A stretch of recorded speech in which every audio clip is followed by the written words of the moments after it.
Robin is the Managing Director of Romax, and I'm going to ask Robin what his company does. So my name is Robin Sumner, the company's Romax.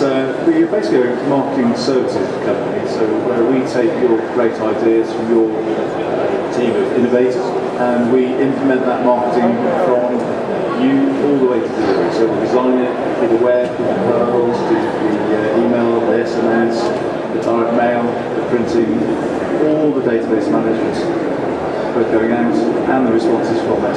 So basically we do the dirtier end of the work for the business. It's exciting end. You give us a great idea, we make it work for you, you reap the benefits, and we say here's an invoice. Thank you very much. Thank you very much, Robin.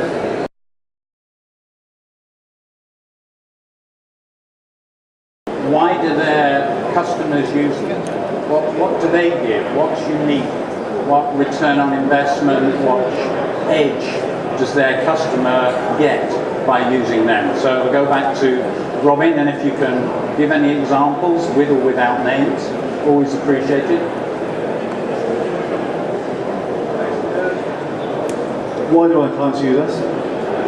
Well, I'd love to give that. I won't give the sales pitch. Basically, it's what they get back. Their return on investment is an understanding of what cross-media is. I think that the point's been quite clear that no one, well, up to 12, 18 months ago, no one really knew how to sell cross-media to clients. Clients didn't know what cross-media was, or it still is.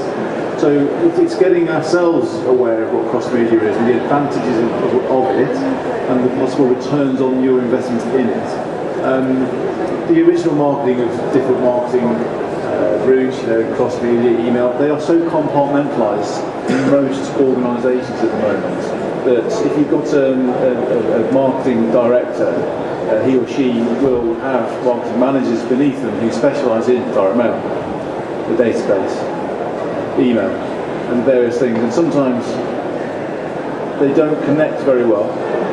The message across them is not necessarily clear. And what cross-media aims to do is get one message talking directly to an individual client of our clients, so that that client then spends more with our clients. I was using two clients in one sentence, so I might be mildly confusing. But basically, your clients, if we can use that terminology, they start to interact with you on a one-to-one level through the media of their choice. Though it doesn't necessarily mean they can't use other media, but they opt for the media that they prefer, be it direct mail, be it email, be it SMS or text. They say, I prefer that route, so I'm going to ask you to communicate with that route, whilst they still receive other mechanisms, but not necessarily their preference.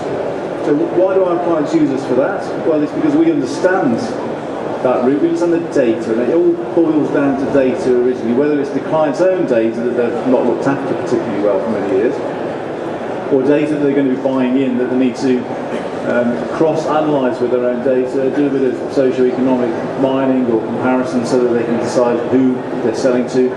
But most importantly is what's the product they're selling, what's the service that they're selling, and is their current audience being attracted by their current marketing strategy, or do they need a fresh look?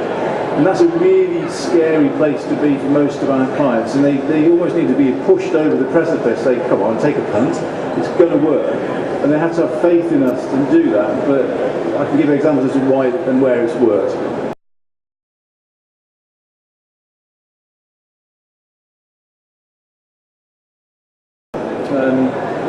Charlton Athletic, not the biggest football club in the world, not in Chelsea, but they are quite local to us. We approached them 5 years ago.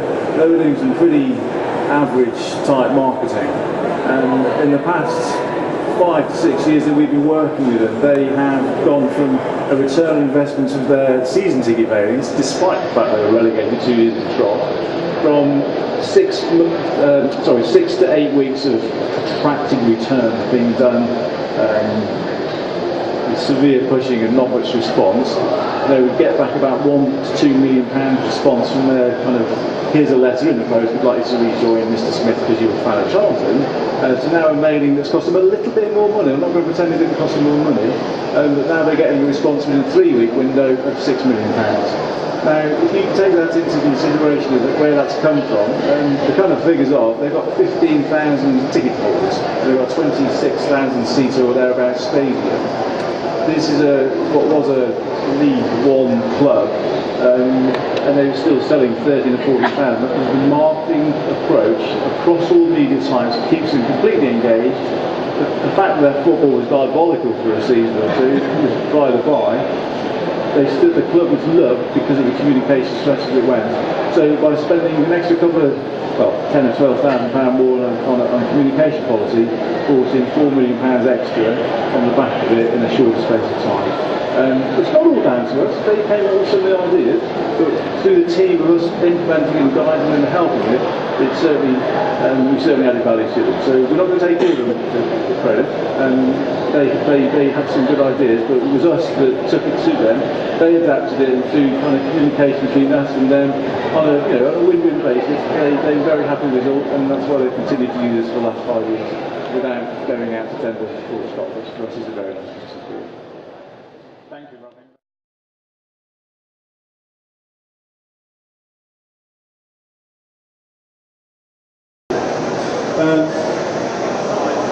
From your perspective, if you're going to just go into cross media tomorrow, you need to allow yourself a lot more thought process behind it. There's a lot of benefits that can come from it, but there's a huge amount of pitfalls you can fall into. And as soon as you hit a pitfall and the guy who's in charge of the budget strings turns up and goes, it bombs, you just spent X amount of £1,000, I didn't get the response I was looking for, I'm going to put that back on the shelf. So what you need to do is to take segments of your data that are less risky, and that's where mistakes that we've made, that's mistakes I've made recommendations when we first started selling to clients to go into their core database and to start testing it and promoting across media to the core. If you upset your core audience, they're not going to, you've lost your income stream basically. So go to the fringes and try to bring the fringes into the core by testing it across media. So that's what we suggest to our clients that we do now. It's less risk to you as an organisation. If you upset someone who's on the fringes anyway, then perhaps they will decline, perhaps they wouldn't, but you're not going to risk your business model moving forward. I think there's a key thing you need to do in an organisation, and actually you need to put someone who's going to be the champion. I mentioned earlier about compartmentalisation within marketing departments or companies. You get little, dare I say, cliques and budget streams and all that kind of stuff, but sometimes the overall picture is obscured because, I think it was mentioned earlier, direct mail person buying direct mail, new media buying new media, and what's ultimately going to happen is that cross media will replace, not in total, but above the line marketing will become more blurred because there'll be more direct talking through what may originate as broad-based, but it will become one-to-one discussion through those websites, through the handheld devices, etc. And if you're not investigating that at this stage and looking at the platforms to use or the suppliers that are capable of doing that at this stage, then you're going to be left behind very soon. And we all know technology moves on so rapidly we can hardly keep up with it. But you need to look 2 years hence. Now, what will be there, implement your strategy now for 2 years ahead. So if you don't take cross media on tomorrow, plan to do it in 2 years, but plan for 4 years ahead and start it in 2 years, if that makes any sense. But basically, don't risk your core database on this when you first step into it. That is a very risky strategy.